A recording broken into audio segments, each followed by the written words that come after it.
순천 주님이 일하시는 교회를 섬기시는 이수옥 집사님이 계십니다.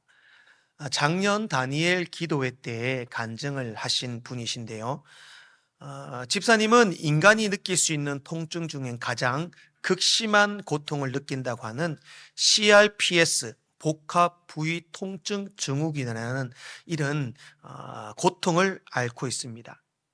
경추와 척추 손상, 어깨 위골, 혈관 협착으로 숨 쉬는 곳조차 힘들다라고 합니다. 원래 이분이 이러한 장애를 가지고 있었던 것은 아니라 불의의 사고가 있었습니다. 2017년 전남 여수 국가산업단지 6층 공사 현장에서 그만 사고로 추락하게 됩니다. 병원에서는 살기 어렵다 이런 진단을 내렸습니다. 온몸에 뼈가 부서진 것이 전부가 아니었습니다. 시간이 지나면서 등뼈 전체가 하나로 딱딱하게 굳어져 버리는 심각한 장애가 찾아옵니다. 그것보다 더 힘든 것은 몸속에 부서진 뼈들이 온 체내를 돌아다니면서 내부의 장기들을 지속적으로 압박하고 찌르기 시작했던 겁니다. 그러니 숨 쉴 때도 가만히 누워 있어도 마치 칼로 몸을 도려내는 듯한 극심한 고통과 통증이 몸을 짓눌렀습니다.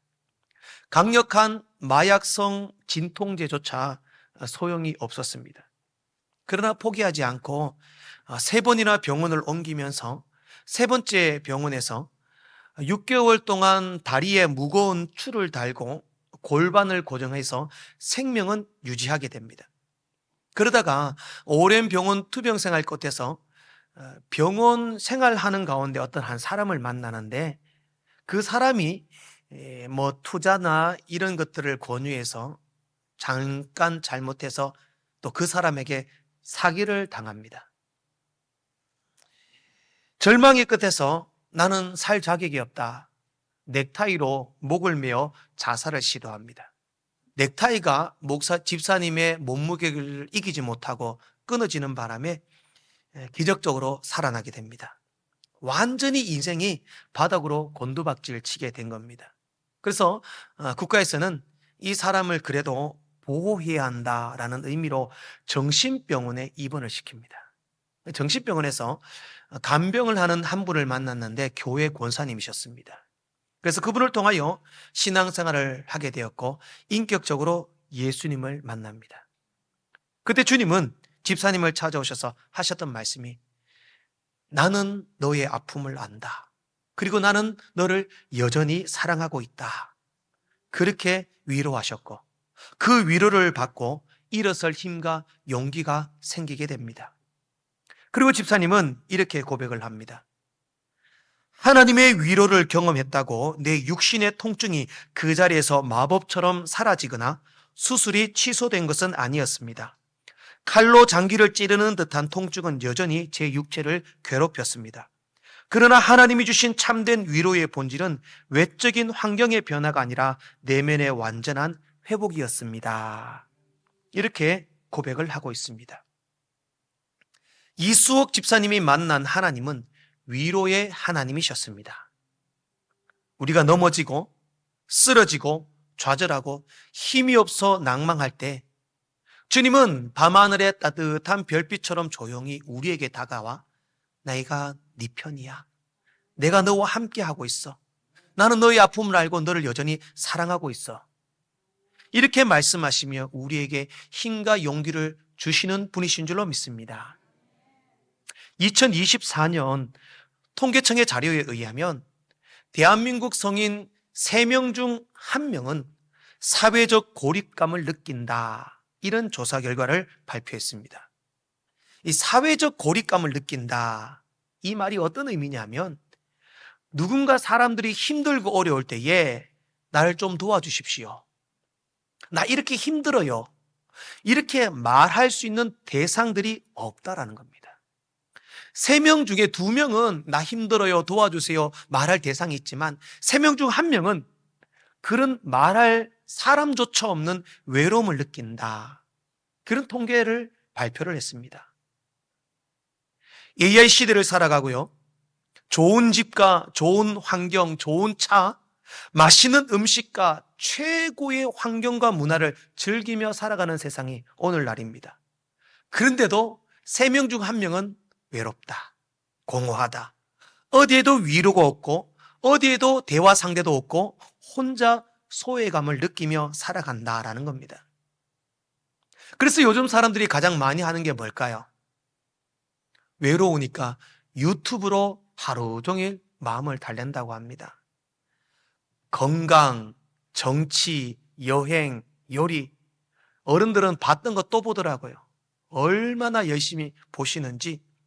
남성분들은 저는 잘 안 보는데 나는 자연인이다, 여기에 많이 빠져 있다고 합니다.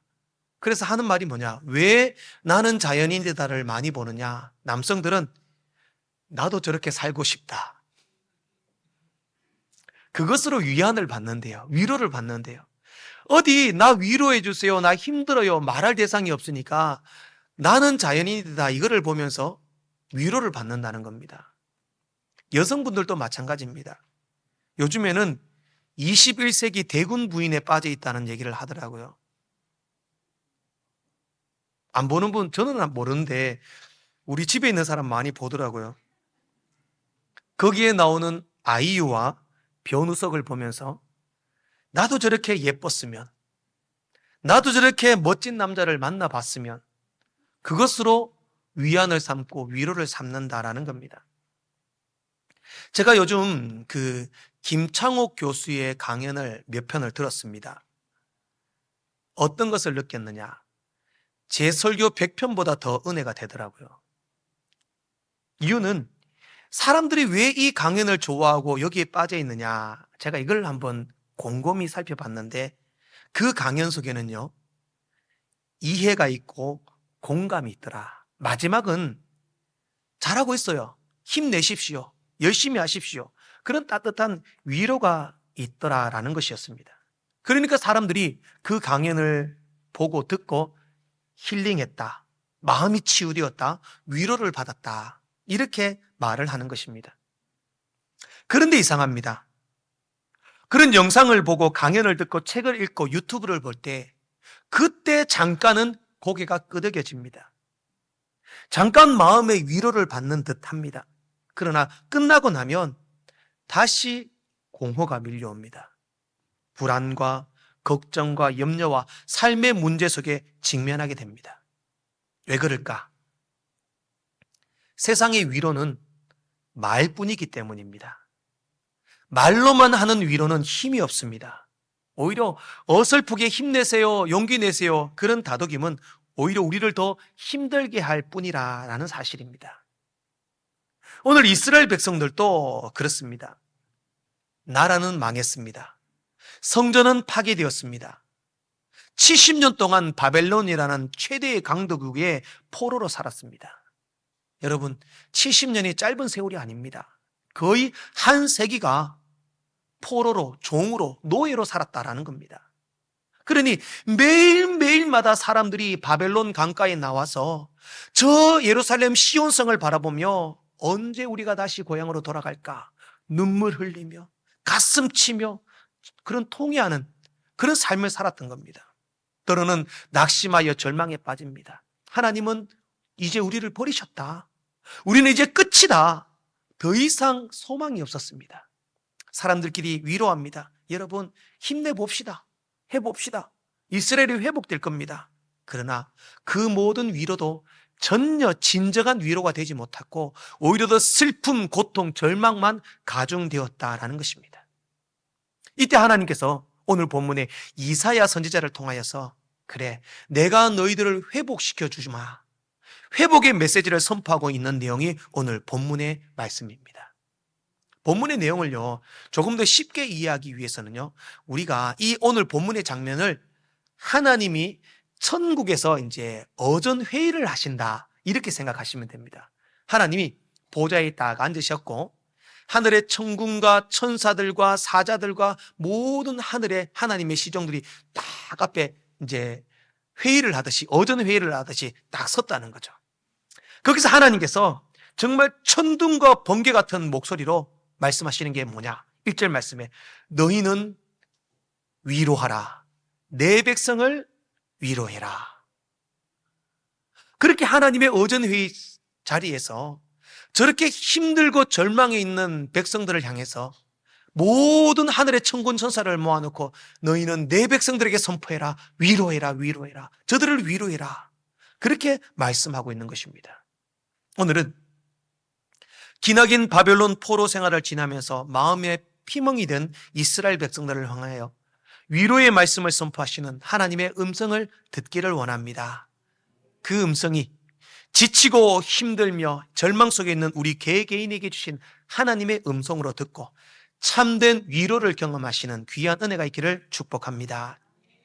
첫 번째로 하나님의 위로는 이미 지불된 위로입니다. 오늘 본문을 시작하면서 하나님께서는 내 백성을 위로하라 이런 선포로 말씀을 시작합니다.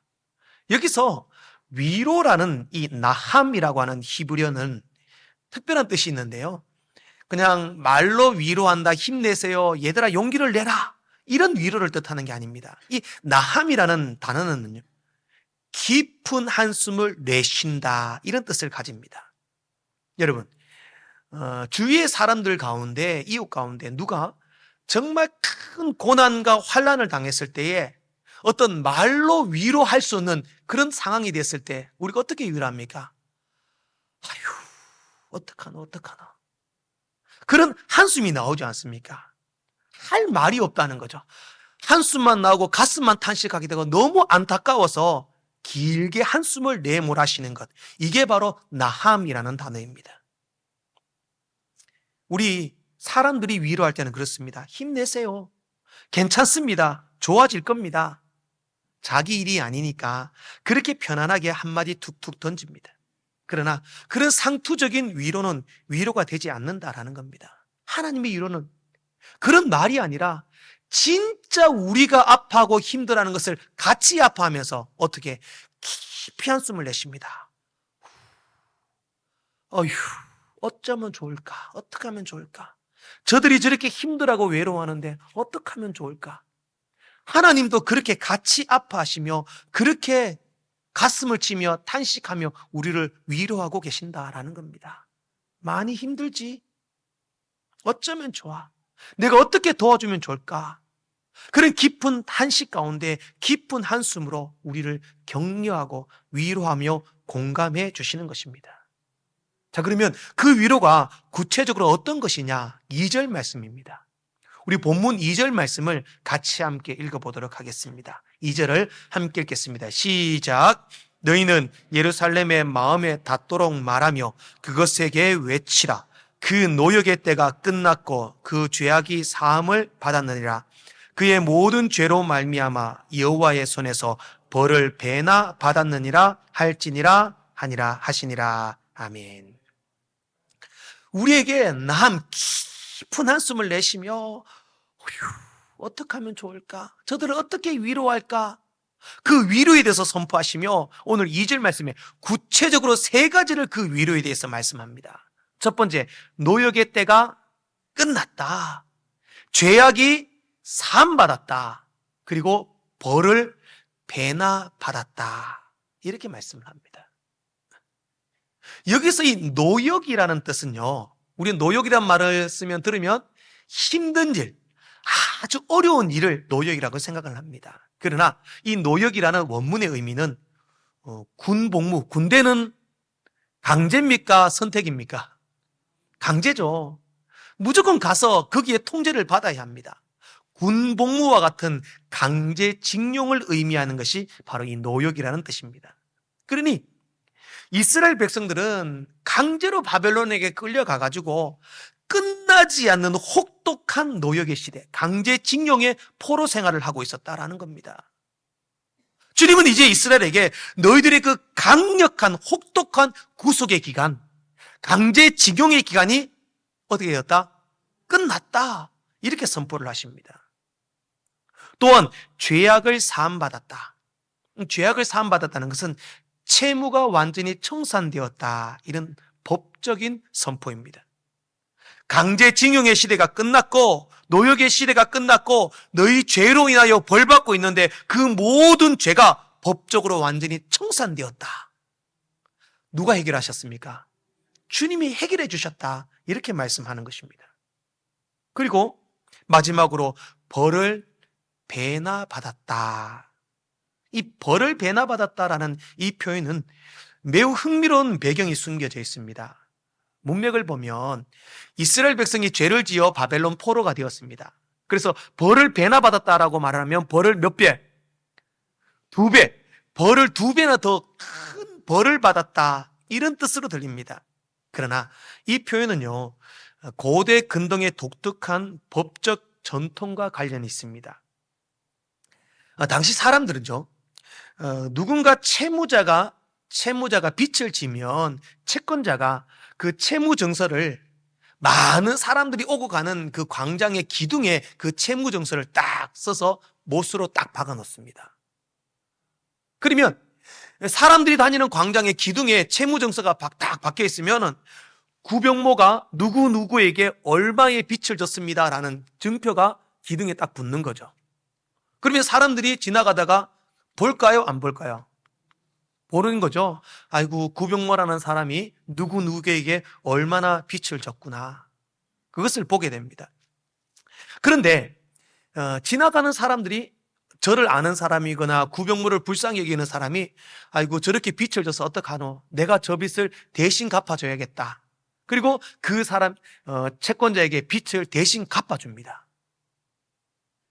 그러면은 밖에 붙여놨던 이 채무 증서를 어떻게 하느냐 하면 누가 내 빚을 대신 갚았다면 이제 갚아진 빚입니다. 그러면 그 채무 증서를 어떻게 반으로 딱 접습니다. 반으로 접어서 다시 못을 박아 기둥에 박아둡니다. 종이를 반으로 접으면 어떻게 될까요? 한 장이 2겹이 되지 않습니까? 2겹. 이게 바로 배가 되었다. 이런 의미입니다. 그 채무증서가 반으로 접혀서 그 빚을 누가 대신 갚았다? 그 빚을 누가 상환했다라는 그 빚을 갚았다는 영수증이 바로 접혀진 종이가 된다는 것이죠. 그래서 사람들이 지나가다가 그 종이가 접혀진 것이 딱 박혀 있는 것을 보면 누군가의 빚을 어떤 사람이 대신 갚아주었구나. 그렇죠?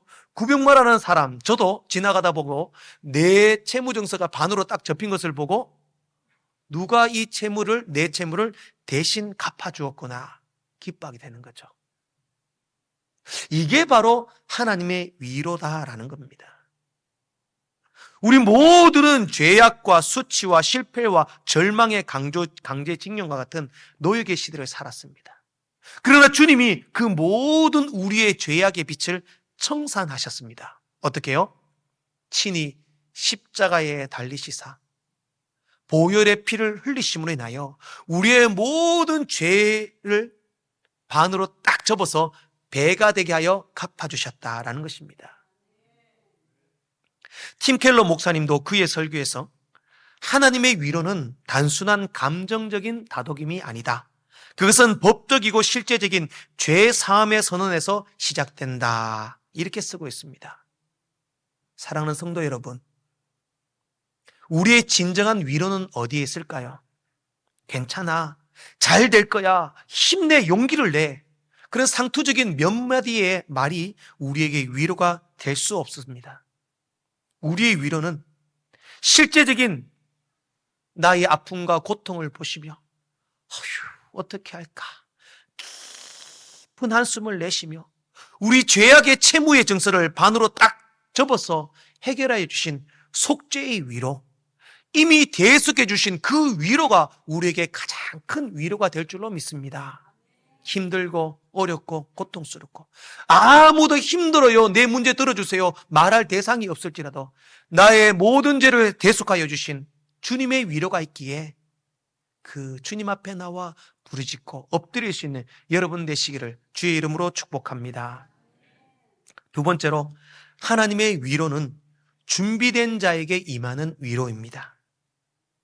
이제 하나님께서는 위로를 선포하신 하나님께서 다시 시선을 광야로 돌리십니다. 광야에서 여호와의 길을 예비하라. 사망에서 우리 하나님의 대로를 평탄케 하라.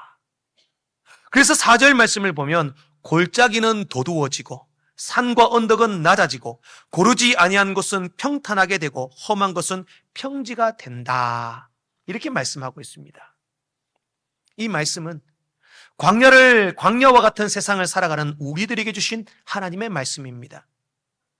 하나님의 위로를 경험하기 위해서 우리가 그 하나님의 위로가 오실 수 있도록, 하나님의 위로를 받아들일 수 있도록 영적인 평탄화 작업이 필요하다라는 것입니다. 제가 강원도 홍천에서 군생활을 했습니다. 주특기는 군악병이었습니다. 아시겠지만 군악병이라 해서 악기를 연주하고 음악적인 재능이 있어서 군악병이 된 건 아니고요. 축구를 잘해서 군악병에 뽑혔습니다. 그래서 생전 못하는 색소폰 같은 이런 악기를 배운다고 엄청 고생을 했습니다. 여러분들이 군악대라고 하니까 막 멋진 정복 입고 제복 입고 막 멋지게 연주하는 멋진 군악대라고 생각을 하실 수도 있습니다. 그러나 그때는 행사 나갈 때는 그렇게 합니다. 그러나 일상생활 속에서는 전혀 음악과 상관없는 일을 합니다. 군생활을 하다 보면 행사하는 일이 많을까요? 일반적인 일이 많을까요? 일반적인 일이 많습니다. 행사는 단 일주일에 2번 정도 행사를 하고 나머지는 무슨 일을 하느냐? 모든 사단 내의 작업, 일, 잡초 뽑고 풀 뽑고 나무 베고 땅 파고 길 내고 이런 쓸모없는 일을 많이 합니다. 2등병 딱 입대를 해서 훈련이 전투지휘검열이라는 엄청난 큰 훈련이 있었습니다. 저는 군악대라고 해서 그런 거 안 할 줄 알았는데 훈련이 딱 터지자 군악대가 제일 먼저 그 훈련장으로 달려가더라고요. 가서 뭘 하느냐? 전쟁이 나면은 악기는 가지고 있을 필요가 없습니다. 그 전쟁을 연습하는데 군악대는 전쟁이 나니까 하는 게 뭐냐면 제일 먼저 훈련하는 우리의 작게 지역 훈련 지휘소에 가서 지휘 본부를 세웁니다. 그게 군악대의 일이었습니다. 텐트를 군인용 24인용 텐트를 곳곳에 치고 지휘 통제실을 만들고 위장막을 치고 그렇게 열심히 막 땀을 흘려 여름 더운 날 정말 한 2달 동안은 악기를 구경도 못 해봤습니다. 훈련만 했습니다. 그러다가 갑자기 군악대장이 군악대의 모든 인원을 데리고 산 꼭대기에서 지휘본부를 만들고 산 밑에까지 내려갑니다. 거기서 뭘 하느냐? 갑자기 산에서 산 꼭대기 우리 부대가 주둔해 있는 주둔지까지 올라가는 그 길에 땅이 패인 곳은 흙으로 메꾸고 나무까지도 자르고 풀도 내고 산길이 어떻겠습니까? 좋겠습니까? 울퉁불퉁합니다. 그 길을 바른 길을 내는 거예요. 울퉁불퉁한 길을 메꾸는 겁니다. 왜 이런 일을 하는지 몰랐습니다. 나중에 알았습니다. 오후가 되니까 사단장님이 그 훈련장에 오시는 데에 차가 산으로 올라와야 되는데 그 차가 흔들리지 않도록 땅을 평탄화 작업을 산 밑에서 산 꼭대기까지 그 일을 하는 겁니다. 저는 그때 비로소 느꼈습니다. 우리나라 군대가 참 비효율적이다. 그리고 우리나라 산은 정말 험하다. 그 산을 평탄화 작업을 한다고 얼마나 고생을 했는지 결국 사단장 쭉 한번 올라와서 15분 돌아보고 쭉 내려가고 끝이었습니다. 그것 때문에 하루 종일 작업을 했습니다. 여러분, 저는 우리의 영적 원리도 똑같다고 생각을 합니다.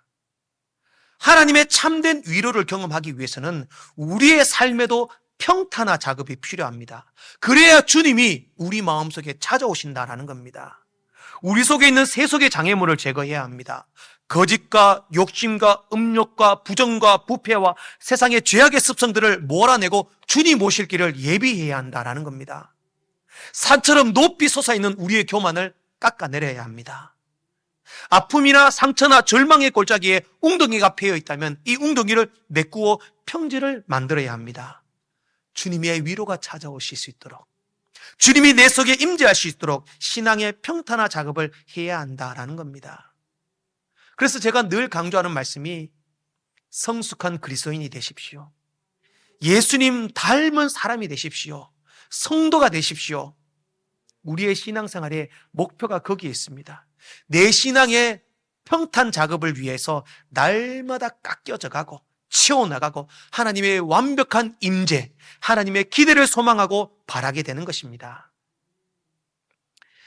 세계적으로 존경받는 크리스찬 작가이며 상담 심리학자인 레리 크랩 박사가 있습니다. 이분의 책에 보면 그의 스승이었던 프란시스 쇠퍼 목사님과 함께 라브리 공동체라는 이 공동체를 세우고 그때 있었던 일들을 소개하고 있습니다. 그 공동체 안에 정말 극심한 우울증에 빠져서 마음의 문을 꽉 닫아버린 한 청년이 있었다고 합니다. 이 청년에게 목사님이나 성도님이 찾아가서 위로하고 상담하고 힘내라, 용기를 내라, 아무리 말을 해도 이 청년이 듣지를 않습니다. 마음은 이미 돌짝밭같이 거칠어졌고 깊은 절망 속에 우울증에 빠져서 헤어날 수 없는 겁니다. 그때 프란시스 셰퍼 목사님께서 그 청년을 데리고 이 나부리 공동체 뒤편에 있는 어떤 그 황무지 산으로 갑니다. 그리고 곡괭이와 삽을 주면서 이렇게 말합니다. 형제님, 오늘 나와 함께 이 황무지에 작은 길을 하나 냅시다. 잡초도 뽑고 돌도 골라내고 웅덩이가 파진 분은 흙으로 메꾸어 가지고 평탄 작업을 해서 예쁜 오솔길을 한번 내어 봅시다. 청년은 목사님이 그렇게 말씀하시니까 순종하는 마음으로 땀을 흘리며 열심히 막 일을 했습니다. 거친 돌을 골라내고 파인 곳을 메꾸고 잡초도 뽑고 나무가지도 자르고 솟아낸 것은 깎아내고 그렇게 몇 시간 동안 거친 숨을 몰아쉬며 땀을 흘리며 그 일에 집중을 했습니다. 얼마 후 그 공동체 뒤편에 있는 산 황무지에 예쁜 오솔길이 딱 났습니다. 그리고 목사님이 그 청년에게 이렇게 말합니다. 형제님, 많이 힘드셨죠? 지금 형제님이 흘린 땀방울은 형제님 마음속에 있는 원망과 교만의 산을 깎는 작업이었습니다. 이제 이 길을 한번 보십시오. 우리가 만든 이 길을 한번 보십시오. 이 길로 주님이 형제님 마음속에 걸어오실 겁니다. 청년의 눈에는요, 눈물이 흘렀고 목사님께 이렇게 고백을 합니다. 목사님, 내가 내 마음의 상처, 내 고통, 내 아픔만 생각하다가 주님이 오실 길을 막고 있었습니다. 그렇게 마음을 열고 비로소 하나님의 임재가 임했고 그의 삶이 완전히 회복되었다라고 합니다. 사랑하는 성도 여러분, 주님이 주시는 참된 위로와 평안을 누리시기를 원하십니까? 먼저 우리 마음에 있는 돌짝밭에서 원망의 돌을 걸러내시고 교만의 산을 깎아내시고 내 속의 절망과 아픔과 상처를 주님의 사랑의 흙으로 다시 덮어서 영적인 평탄화 작업을 하시길 바랍니다. 수많은 가지들과 잡초를 뽑아내며 새 속의 장애물들을 치워내시길 원합니다. 주님이 내 마음속에 찾아오셔서 영원한 위로를 주시며 우리에게 아름다운 미래의 길들을 열어주실 줄로 믿습니다. 마지막으로 하나님의 위로는 영원한 위로입니다. 이제 하나님께서는 세상의 위로와 하나님의 위로가 어떤 차이가 있는지를 명확하게 대조하여 말씀합니다. 자, 6절과 8절 말씀을 보면 세상의 좋은 것을 아름다운 꽃에 비유합니다. 세상의 모든 것은 아름다운 꽃과 같다. 그러나 꽃과 풀은 다 시든다라는 겁니다. 시든다. 여기서 이 아름다움이라는 단어는요, beautiful, 아름답다는 이런 뜻이 아니라 인간이 가질 수 있는 매력적이고 가치 있는 것이다 라는 뜻을 가지고 있습니다. 자, 우리가 생각할 때 가장 매력적이고 가치 있는 것들이 뭐가 있을까요? 많지 않습니까? 사람에게 있어서 사람이 가장 매력적으로 생각하고 가치 있는 것을 여기는 것은 많습니다.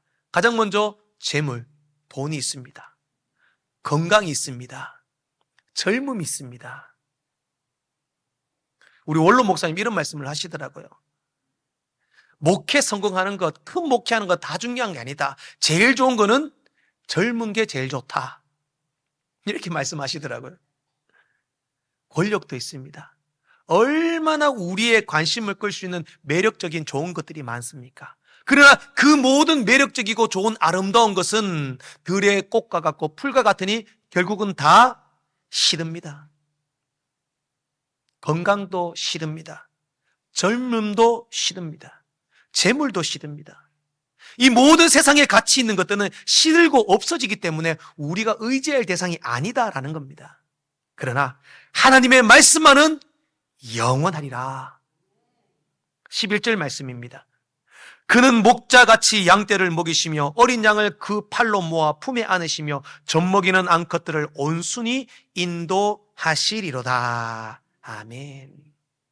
여기서 품에 안는다는 것은요, 그냥 하나님이 우리를 이렇게 안아주는 것, 이것보다 조금 더 깊은 뜻을 가집니다. 이 안는다는 것은요, 심장 가까이에 가슴 속, 품속 깊이 안는다, 이런 뜻을 가집니다. 즉 절망과 위로와 고통과 아픔 속에 있는 우리들을 하나님은 우리를 위로하시는데, 세상의 위로, 세상에 가치 있는 것은 다 시들어버리고 말라버리고 없어지지만 하나님은 우리를 찾아오셔서 안아주시는데, 어떻게? 심장 가까이, 품속 깊은 곳에, 하나님의 체온을 느낄 수 있는 곳에, 하나님의 맥박을 느낄 수 있는 곳에 우리를 끌어당기셔서 안아주신다라는 것입니다. 힘이 없고 내 마음 연약할 때 능력의 주님 바라보아라. 주의 이름 부르는 모든 자는 어떻게 합니까? 힘주시고 늘 지켜주시리. 그 하나님을 바라보라 라는 것입니다. 주님의 위로는 세상의 위로와 다릅니다. 세상의 의지와 위로의 대상은 시들어 없어질 뿐입니다. 그러나 주님의 위로는 영원합니다. 우리를 가슴 깊이 안으시며 말씀하십니다. 내가 안다. 내가 너의 아픔을 안다. 깊은 한숨을 내쉬면서 어떻게 할고 함께 아파하십니다. 그래서 우리를 위하여 대신 십자가를 지시고 그 모든 죄가를 사하시고 도말하시고 우리의 모든 죄를 딱 반으로 접어져서 2배가 되게 하셔서 사하여 주셨다라는 것입니다. 그 주님의 품 안이 우리의 영원한 안식처임을 믿으시기 바랍니다. 사랑하는 성도 여러분, 하나님만이 여러분들의 위로자이십니다. 그렇다면 내가 만난 주님, 내가 위로받은 그 주님의 위로를 내 것으로만, 내 마음에만 품고 있을 것이 아니라 시들어 사라져버릴 세상의 것을 의지하는 세상 사람들에게, 여러분, 세상이 위로가 아닙니다. 하나님이 참된 위로입니다라는 것을 전하고 선포해야 한다라는 것입니다. 그래서 9절 말씀에 이렇게 말씀합니다. 우리 9절 말씀을 다 같이 함께 읽어보도록 하겠습니다. 시작. 시온에 전하는 자여, 너는 높은 산에 오르라. 아름다운 소식을 예루살렘에 전하는 자여, 너는 힘써 소리를 높이라. 두려워하지 말고 소리를 높여 유다의 성읍들에 이르기를 너희의 하나님을 보라 하라. 아멘. 내가 위로받은 그 하나님, 어떻게 해야 됩니까? 높은 산에 올라 하나님을 전해야 합니다. 여러분들 하나님을 바라보십시오. 하나님께 나오십시오. 주님 안에 참된 위로가 있습니다. 이 말씀을 선포해야 한다라는 것입니다. 고통당하는 우리의 이웃, 우리의 자녀, 우리의 전도의 대상자를 향해서 여러분들 소망은 주님 품에 있습니다. 참된 위로자이신 주님 앞에 나오십시오.